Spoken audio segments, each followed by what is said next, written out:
500 years 600 years మనం వెనక్కి వెళ్తే 15-16 సెంచరీస్ ఆ టైంలో సైంటిస్టులు ఏం చేసేవాళ్ళు, టెలిస్కోప్ ని యూజ్ చేసుకొని వాళ్ళు గ్రహాల యొక్క మూవ్మెంట్స్ ని చూసి ఈ టైంకి గ్రహణాలు వస్తాయి, ఈ టైంకి ఇలాంటి హార్వెస్టింగ్ చేసుకోవచ్చు, వెజిటేబుల్స్ కానివ్వచ్చు, లేకపోతే పొలాలు పండించవచ్చు, రైస్ ఇలాంటివి క్రాప్స్ పండించడానికి ఈ టైమ్స్ అయితే ఫేవరబుల్ గా ఉంటాయని చెప్పి వాళ్ళు చెప్పింది కూడా దేన్ని బేస్ చేసుకొని చెప్పారంటే ఈ గ్రహగతులని బేస్ చేసుకునే చెప్పారు వాళ్ళు కూడా.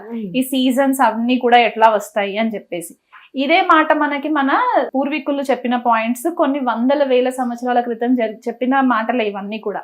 కాకపోతే మనం ఏం చేస్తామంటే మోడర్నైజ్ అయిపోతూ ఉన్న కొద్దికి వెస్టర్న్ సైంటిస్టులు ఏవైతే చెప్తారో మనం దాన్ని బేస్ గా తీసుకుంటూ ఉంటాం, అదే అథెంటిక్ అని చెప్పేసి అనుకుంటాం. కానీ కొన్నిసార్లు మన హిందూ సనాతన ధర్మంలో మన ఇండియన్స్ ఎవరైతే ఉన్నారో వాళ్ళు మన క్లాసిక్స్ ని చదవరు. ఫస్ట్ ఆఫ్ ఆల్ చదవకుండా క్వశ్చన్స్ వేసేస్తారు. అసలు మన క్లాసిక్స్ లో మన బుక్స్ లో మన మంచి మంచి సెయింట్స్ సేజెస్ రాసిన బుక్స్ ఉన్నాయి, అవి ఎవరం మనం చదవము.